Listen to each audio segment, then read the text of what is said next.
to come from USA and tell me what it takes to convert an English sentence into a Hindi sentence, because Hindi is my mother tongue. And we again appreciated that. Somebody else should not tell us how to convert it into Hindi. We should be able to do that ourselves. We are a grand software nation, so to say. If we are, then we should be able to create such programs. Right? On that note, I think I will hand over to Ashang.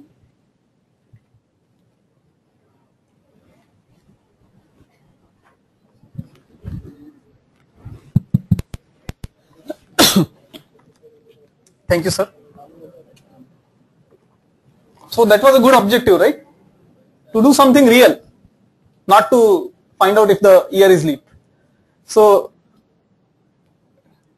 about a year back, on one of these seminars that we do, when I was standing here just like this, while Kanetkar sir was explaining the concept of pointers, I was getting very jealous of him. I was getting very jealous because I was just standing here watching students like yourself, and I was not having any control over what was going on. And as you fondly know, because you belong to a capital city of the country, all that we have in this country are remote controls, right? People being controlled remotely. And I believe there are quite a few remote controls in Delhi, right? So, human remote controls. Of course, I didn't want to be human remote control for Kanetkar sir, but I did want some kind of remote control, because that's a concept that really fascinates me. I already had a device which can potentially act as a remote control, not a TV remote, but something which is capable of doing that, and that is my mobile phone. We naturally don't go anywhere without mobile phones these days, just like you. I also carry my mobile phone everywhere. Now mobile phone, one use of course is for communication, right? Calling people, sending messages and so on. But other use is actually doing something beyond what is already available on that phone, which is programming the mobile phone. So what I ask myself is there a technology in this mobile phone which allows me to control a remote system by writing a program? Of course not magically, nothing happens magically, but by writing a program of my own. And that's when this program was born. The name of the program is of course remote control, because that is what it does. The objective is that using this phone, I should be able to control the PowerPoint presentation running on Kanetkar sir's laptop. That is the objective. If I go forward using the navigation panel on this mobile phone, I should take the presentation forward. If I go backward, I should take it backward with the help of this remote control. Of course, this helps us immensely, because when we are walking in a classroom, we don't have to stand next to the laptop, so we use it even at our own place. So what do? To make such a thing happen, what is the technology that one can use? There are two choices really. Among them, the choice that I have made, tell you why I made that choice. But there are two technologies that are available in today's mobile phones that allow us to build such a program. One is infrared, right? All of you have used TV remote. I don't have to ask you if you did, right? Everyone has used TV remote. How does TV remote work? Infrared, right? That's why you have to point your remote to the receiver. If there is some object, any obstacle, then it doesn't work. That is not good. What I hate about TV remote, and if you use Bose music systems, they don't use TV remote style of remote, right? You just carry it to your drawing room and you can control the music system in your bedroom. How does it work? Well, very old technology that we call as RF communication, radio frequency communication. So there is a form of radio frequency communication or RF communication which is available in today's mobile phone. And I'm sure all of you have not just heard of it, but used it. Bluetooth. Can you raise your hands? How many of you have heard about Bluetooth? Right? These are the kind of incredulous laughs that I get these days. But just 6-7 years back, Bluetooth was not at all common. I mean, communication technologies like Bluetooth take very little time to reach the masses. Why? Because people are crazy about communication, right? People want to be able to communicate. है ना? अपने देश में तो आबादी इतनी है कि communicate करने के लिए भी बहुत कोशिश करनी पड़ती थी लोगों को. Technology has allowed us to do person-to-person communication very effectively.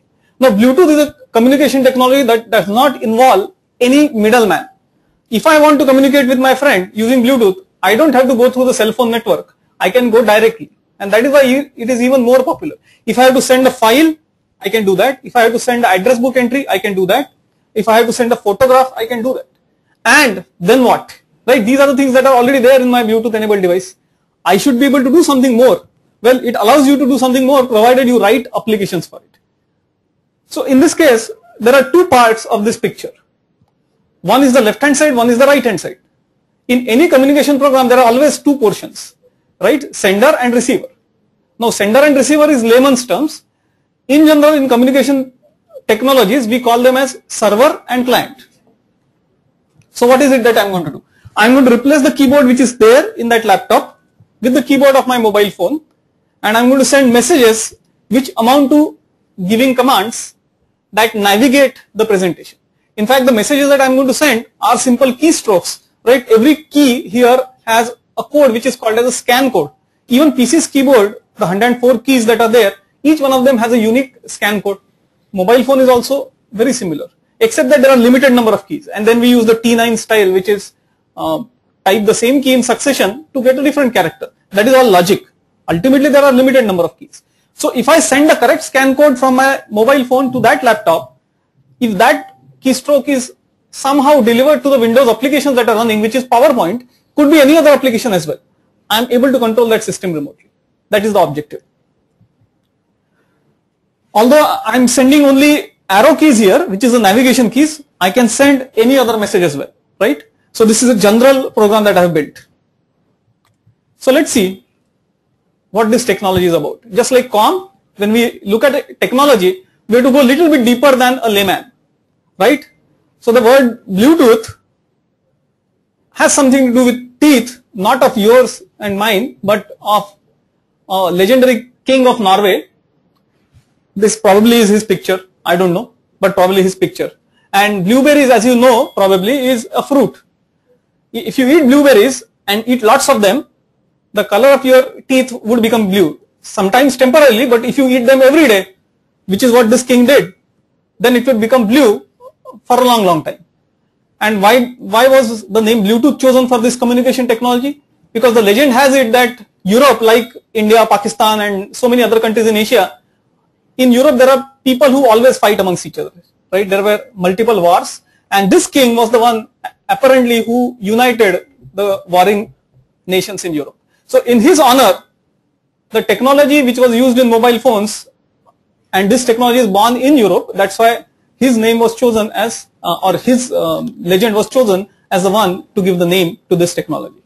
Of course, the name blue has nothing to do with the technology. As I told you, it's a RF communication technology.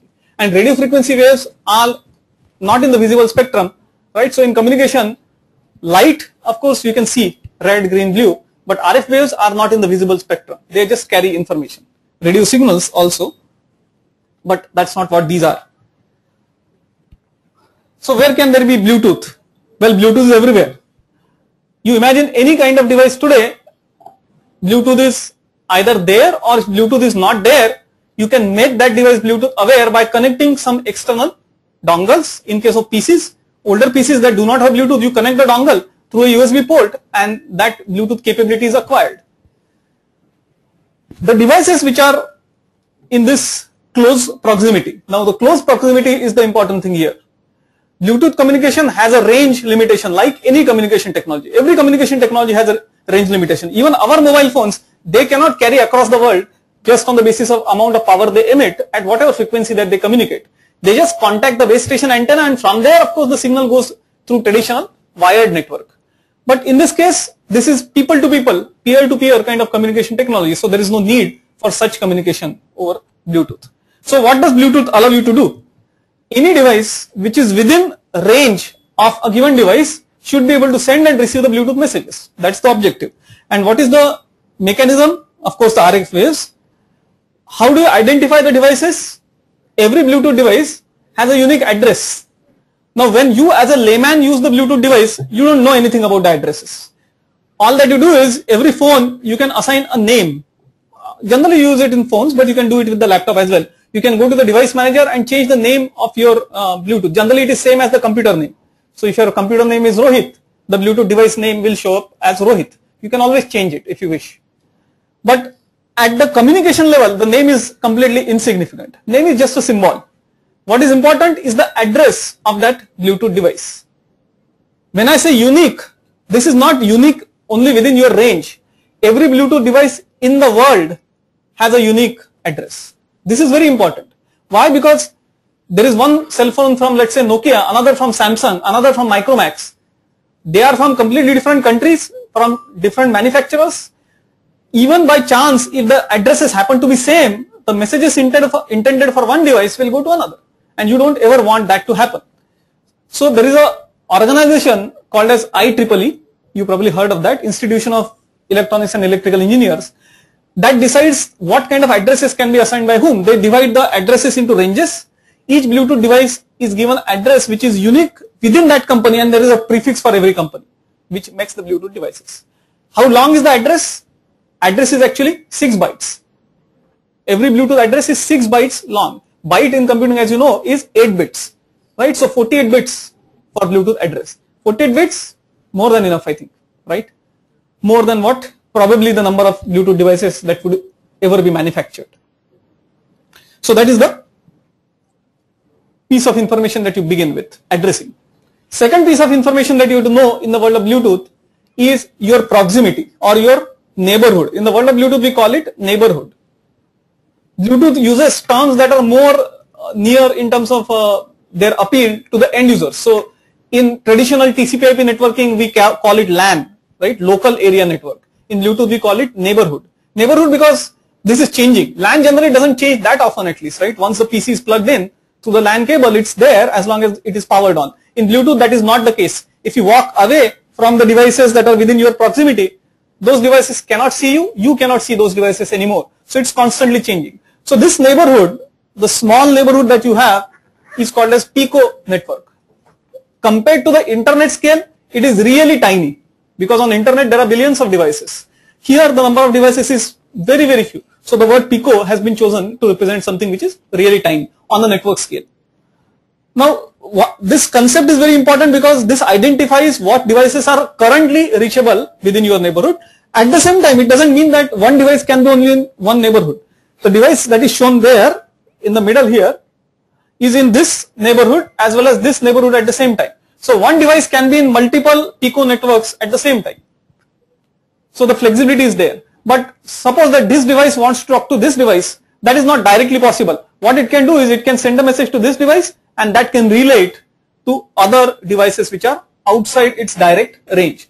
So this is called as hopping. So in Bluetooth you can do that, but generally you don't go that far. For example, in this application that I'm building, I'm not going to do any hopping. So the range of Bluetooth originally was just 10 meters, but today the second generation Bluetooth devices, which is what mobile phones these days are, have a range of 100 meters maximum.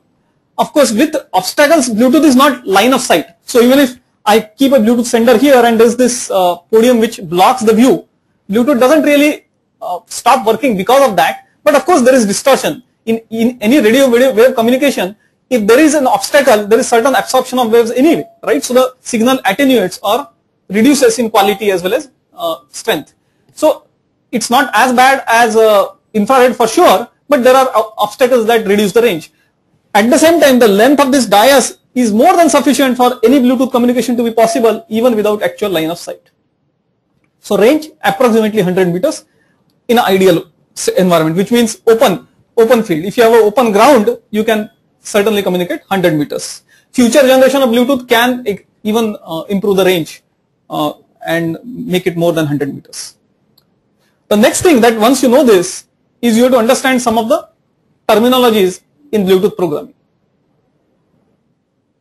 Right? So we know the technology called as Bluetooth at a hardware level, right? How the communication works. Now let's understand the software side of it, which is what we are interested in. So these are phones, right? Two devices.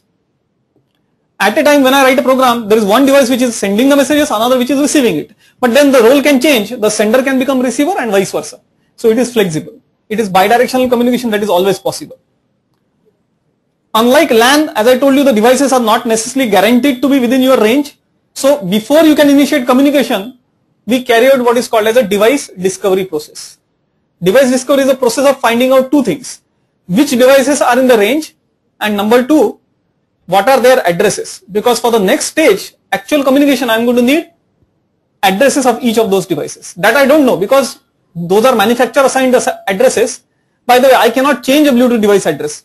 Generally, some of the mobile phones, if you go to about, they show you the Bluetooth device address, right? Or if you see the mobile phone packing box, at the label on the box, they will actually give you that address. But if you do programmatic discovery of your Bluetooth neighborhood, you will come to know about these addresses, provided the receivers have not put their device in the hidden mode. If you put them in hidden mode, of course nobody can discover you. And that is when you don't want to be disturbed. But if you want to communicate, you can't remain hidden, right? You have to remain visible. So device discovery is the first part. Now, by device discovery, I know what devices are available for communication. I do not know what services are offered by those devices, because Bluetooth offers a range of services. For example, if it's a mobile phone, there is a photo sharing, there is file sharing, and even headset. If you go on a motorbike, if you're riding a bike, naturally if you receive a phone call, you can't leave both your hands and pick up the call. Of course, some people do that, some really smart people, but they don't live long, right? So those who are dumb, they'll wear Bluetooth headset. Bluetooth headset is one earpiece, of course, is in your ears, and if you want to pick up, you just press a button. Now that is not the entire phone, right? The other side is of course phone. Phone is actually relaying the messages to the headset back and forth. So that is also called as a headset service, which is present in the mobile phones. Now device is there. Do I want to use a given service or want to create a new service of my own? I have to decide that. So this is where the service discovery is important. So in this case, let's say there is a photo sharing service. There could be something else. Each service is assigned a name and an identifier. Device address is fixed. Service addresses for the services which are already there are fixed, right? Photo sharing, file sharing, Bluetooth headset service, and so on. But for the services that I create, both the name of the service and the address of the service, I get to choose that.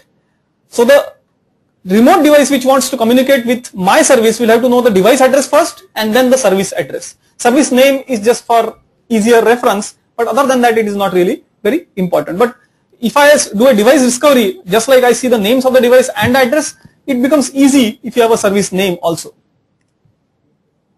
So the name of my service, KSET is the name of my company, so I called it KSET remote service. I can call it anything. You can call your services as per your own sweet will. We call our own services beginning with our company name. So that's the name of the service. Why the service? Because somebody has to be there willing to receive my messages. Now who is going to have the service here? Not the mobile phone. In this application that I am going to show you a demonstration of, the service is actually running inside the laptop, right? And the controller or the client is inside the mobile phone. So in all the client server programming, there are two sides of the program.